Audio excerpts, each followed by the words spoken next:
Hi friends, ಇವತ್ತಿನ ಅಣ್ಣಯ್ಯ ಸಂಚಿಕೆ ಏನಾಗುತ್ತೆ ಅಂತ ನೋಡೋಣ ಬನ್ನಿ. ಶಿವ ಬೀಗ್ರ ಮನೆಗೆ ಹೋಗಿ ಬರ್ತಾನೆ. ರಶ್ಮಿ ಕೊಡ್ತಾರೆ ಹುಡುಗನ ಮನೆಗೆ, ಪ್ರಶಾಂತ್ ಮನೆಗೆ ಹೋಗಿ ಬರ್ತಾರೆ.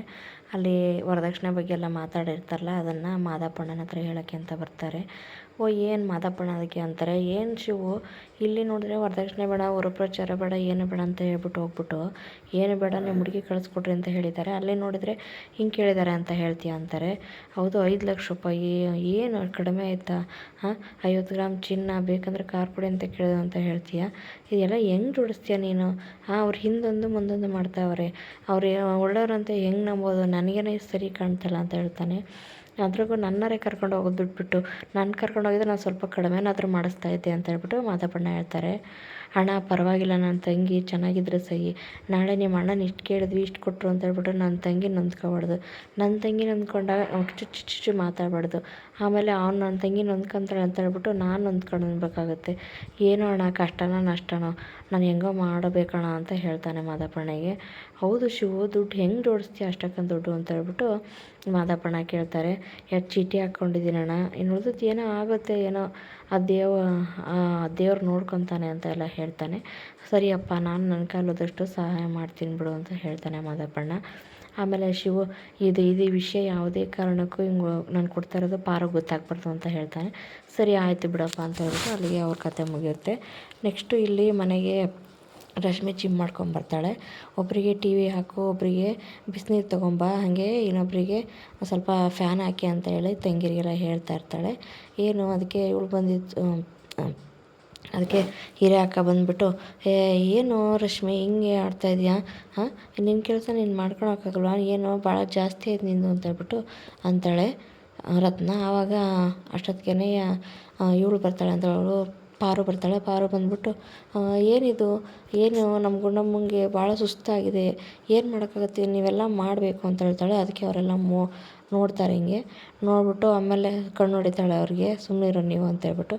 ಆಮೇಲೆ ಏನಪ್ಪ ಇಲ್ಲಿ ರಾಣಿ ಥರ ಇರೋದು ನಮ್ಮ ರಶ್ಮಿ, ಅವಳಿಗೆಲ್ಲ ನೀವು ಮಾಡಲೇಬೇಕು. ಗಂಡನ ಮನೆಗೆ ಹೋದ್ಮೇಲೆ ಮಾಡೋಕ್ಕಾಗತ್ತಾ? ಗಂಡನಿಗೆ ಟಿ ವಿ ಅತ್ತೆಗೆ ಫ್ಯಾನ್ ಹಾಕೋದು ಅತ್ತೆ ಫ್ಯಾನ್ ಹಾಕ್ತಾರೆ, ಮಾವ ಟಿ ವಿ ಹಾಕಿದ್ರೆ ಟಿ ವಿ ಹಾಕ್ತಾರೆ. ಇಲ್ಲ, ಗಂಡ ರೀ ಅಡುಗೆ ಮನೆಗೆ ಏನಾರ ತಿನ್ನೋಕೆ ತೊಗೊಂಬ ಅಂತಂದ್ರೆ ನಿನ್ನ ಗಂಡ ತಂದು ಕೊಡ್ತಾರಾ? ಇಲ್ಲ, ಅವಳ ಕೆಲಸ ಅವಳು ಮಾಡ್ಕೊಳ್ಳೇಬೇಕಲ್ಲಿ, ಇಲ್ಲಿರೋವರೆಗೂ ಅವಳು ರಾಣಿ, ನೀವೆಲ್ಲ ಮಾಡಲೇಬೇಕು ಅಂತ ಹೇಳ್ತಾಳೆ. ಅವಳು ಹಂಗಾದ್ರೆ ಅದಕ್ಕೆ ನಾನು ಅಲ್ಲಿ ಹೋದ್ಮೇಲೆ ಅಷ್ಟೇನಾ, ಇಲ್ಲಿದ್ದಾಗ ಅಷ್ಟೇ ರಾಣಿನಾ ಅಂತೇಳಿ ಇದು ಮಾಡಿಕೊಂಡು ಆಮೇಲೆ ನನ್ನ ಕೆಲಸ ನಾನೇ ಮಾಡ್ಕೊತೀನಿ ಅಂತ ಎದ್ದೋಗ್ತಾಳೆ. ಆವಾಗ ರತ್ನ ಅವರೆಲ್ಲ ಏನು ಹೇಳ್ತಾರೆ, ಅದಕ್ಕೆ ನೀವೇ ಸರಿ, ನೀವೇ ಟೀಚರು, ನೀವು ಹೇಳ್ದಂಗೆ ಅವಳು ಕೇಳೋದು. ಎಲ್ಲರಿಗೂ ನಿನಗೆ ರತ್ನಂಗೆ ಹೇಳಿದ್ರೇ ಅರ್ಥ ಆಗುತ್ತೆ, ರಶ್ಮಿಗೆ ಅವಳಿಗೆ ಪ್ರಾಕ್ಟಿಕಲ್ ಅರ್ಥ ಮಾಡಿಸಿದ್ರೆ ಅರ್ಥ ಆಗೋದು ಅಂತೆಲ್ಲ ಮಾತಾಡ್ತಾರೆ. ಆಮೇಲೆ ಅವ್ರು ಸುಮ್ಮನಾಗ್ತಾರೆ. ಎಲ್ಲಿ ನಿಮ್ಮ ಅಣ್ಣ ಕಾಣ್ತಾ ಇಲ್ಲಲ್ಲ ಅಂತೇಳಿ ಪಾರು ಕೇಳ್ತಾಳೆ. ಅಯ್ಯೋ ಏನೋ ಇಲ್ಲೆಲ್ಲ ಹೋಗಿರಬೇಕು, ನಮ್ಮನ್ನೆಲ್ಲ ಮಾತಾಡಿಸ್ತಾ ಇದ್ರೆ ನಮ್ಮ ಅಣ್ಣ ನೆನಪೇ ಬರುತ್ತಲ್ಲ ನಿಮಗೆ ಅಂತಾರೆ.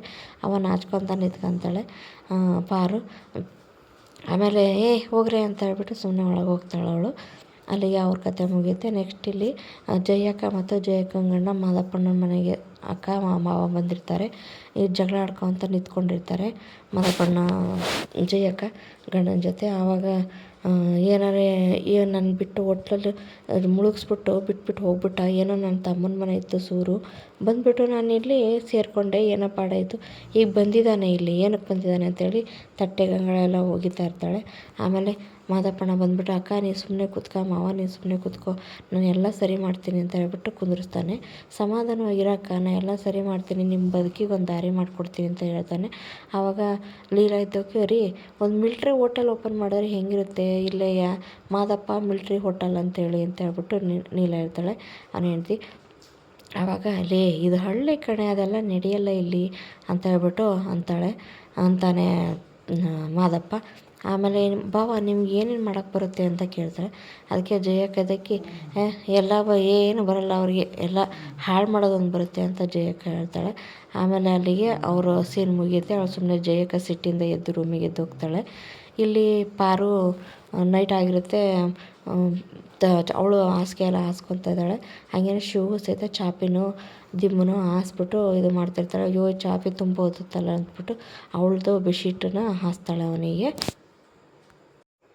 ಬೆಡ್ಶೀಟ್ನ ಹಾಸ್ತಾಳೆ. ನೆಕ್ಸ್ಟ್ ಹಾಸ್ಬಿಟ್ಟು ಇವಾಗ ಮಾವಂಗನೂ ಒಂದು ಸ್ವಲ್ಪ ರೂಮ್ ದೊಡ್ಡದಾಗಿದ್ದರೆ ಮಾವನಿಗೂ ಎಷ್ಟು ದಿನ ಅಂತ ಕೆಳ ಮಲಗ್ತಾನೆ, ಮಂಚ ತರಬೋದಾಗಿತ್ತು ಅಂತ ಅನ್ಕೊತಾಳೆ. ಮಾವನು ಆರಾಮಾಗಿರಬೇಕು, ಖುಷಿಯಾಗಿರಬೇಕು, ಆರಾಮಾಗಿ ಮಲ್ಕೋಬೇಕು ಅಂತ ಹೇಳ್ಬಿಟ್ಟು ಆಸೆ ಮಾಡ್ತಾಳೆ. ಆಮೇಲೆ ಓಕೆ ಅಂತ ಹೇಳ್ತಾಳೆ. ಅಷ್ಟಕ್ಕೆ ಶಿವ ಬರ್ತಾನೆ ಅಲ್ಲಿಗೆ. ಏನು ಪಾರು ಇನ್ನೂ ಮಲಗಿಲ್ವ ಅಂತ ಕೇಳ್ತಾನೆ. ಇಲ್ಲ ಅಂತ ಹೇಳ್ತಾಳೆ. ಆವಾಗ ಏನು ಪಾರು ನಿನ್ನೋದಕ್ಕೆ ನನಗೆ ಆಸೆ ಇದೆಯಲ್ಲ, ಸುಮ್ಮನೆ ಮಲ್ಕೋಬೇಕು ತಾನೇ ನೆಮ್ಮದಿಯಿಂದ ನೀನು ಅಂತ ಹೇಳ್ತಾನೆ.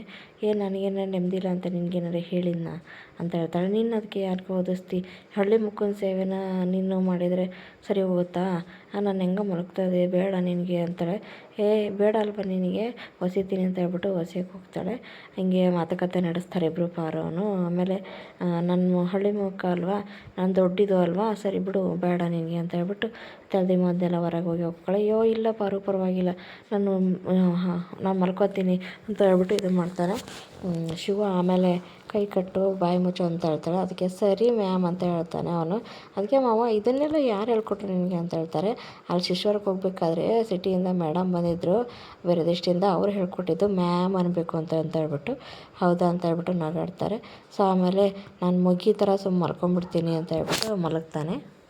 ಇವು ಮಲಗಿದ ಮೇಲೆ ಪಾರು ಯೋಚನೆ ಮಾಡ್ತಾ ಕೂತ್ಕೊಳ್ಳಿ, ನನಗೆ ಏನಾಗ್ತಿದೆ ಇಲ್ಲಿ, ಮಾವನ ಮೇಲೆ ನನಗೇನು ಇಷ್ಟೊಂದು ಕಾಳಜಿ ಪ್ರೀತಿ ಬರ್ತದೆ, ಏನಾಗ್ತದೆ ಅಂತಲೇ ಗೊತ್ತಾಗ್ತಾಯಿಲ್ಲ ನನಗೆ ಅಂತೇಳಿ ಅವಳು ಚಿಕ್ಕ ವಯಸ್ಸಿನಿಂದ ಡಾಕ್ಟರ್ ಆಗ್ತಾಯಿದ್ದು, ಶಿವ ಮೇಲೆ ಅದು ಮರಿ ಇಟ್ಟಿದ್ದು, ಗೆಜ್ಜೆದು ಎಲ್ಲ ಅವಳು ನೆನೆಸ್ಕೊತಾಳೆ. ಈಗ ಪ್ರೀತಿ ನನ್ನ ಟೀಚರ್ನ ಅದು ಯಾವುದೋ ಫಾರಿನ್ ಟೀಚರಿಗೆ ಹೋಲಿಸ್ತಾಳೆ, ಅವ್ರ ಥರನೇ ನೀನು ಬೈತೀಯ ಅಂತ ಹೇಳ್ತಾನೆ ಶಿವು ಅಂತಂದು ಅವಳಂತ ಎಲ್ಲ ನೆನೆಸ್ಕೊತಾಳೆ. ಏನೋ ದೇವರೇ ಅಂದ್ಕೊಂಡು ಅವಳು ಮಲಗ್ತಾಳೆ.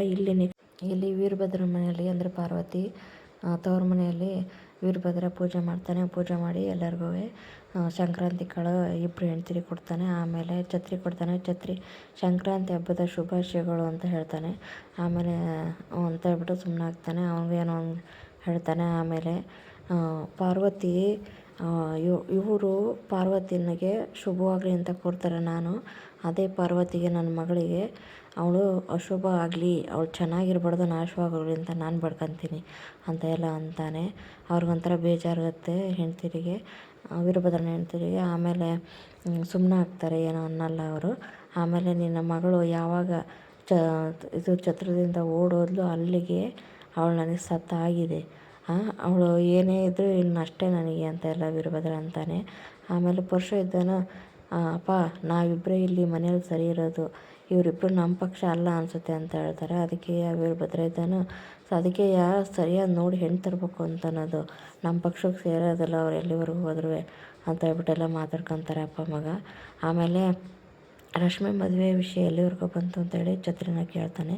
ಅದಕ್ಕೆ ಛತ್ರಿ, ಯಾರು ಆ ರಶ್ಮಿ ಮದುವೆ ಬಗ್ಗೆ ನೋಡ್ತಾ ಇರೋದು, ನಮ್ಮ ಇವರು ಪರಶು ಅವರು, ನಮ್ಮ ಚಿಕ್ಕ ಯಜಮಾನ್ರು, ಅವರೆಲ್ಲ ನೋಡ್ಕೊತಾರೆ. ಆದಷ್ಟು ಬೇಗ ರಶ್ಮಿ ಒಂದ್ಸತಿ ಅಂದರೆ ಅವಳ ಜೀವನ ನಾಶವಾಗಿ ಹೋಗುತ್ತೆ, ನೋಡ್ಕೊಳ್ಬೇಕಂದ್ರೆ ಅಂತೆಲ್ಲ ಮಾತಾಡ್ಕೊತಾರೆ.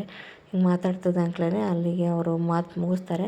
ಮುಗಿಸಿ ನಿಂತ್ಕೊತಾರೆ. ಅಷ್ಟೊತ್ತಿಗೆ ಅಲ್ಲಿಗೆ ಪಾರ್ವತಿ ಮತ್ತು ರಶ್ಮಿ ಬರ್ತಾರೆ ಅವ್ರ ಮನೆಗೆ. ಬರೋದಕ್ಕೆ ಅಲ್ಲಿಗೆ ಮುಗಿತದೆ ಇವತ್ತು ಅಣ್ಣಯ್ಯ. ನಾಳೆ ಸಂಚಿಕೆ ಏನಾಗುತ್ತೆ ಅಂತ ನೋಡೋಣ. ಪ್ಲೀಸ್ ನಮ್ಮ ಚಾನಲನ್ನು ಲೈಕ್ ಮಾಡಿ, ಶೇರ್ ಮಾಡಿ, ಕಮೆಂಟ್ ಮಾಡಿ, ಸಬ್ಸ್ಕ್ರೈಬ್ ಮಾಡಿಕೊಡಿ. ಧನ್ಯವಾದಗಳು.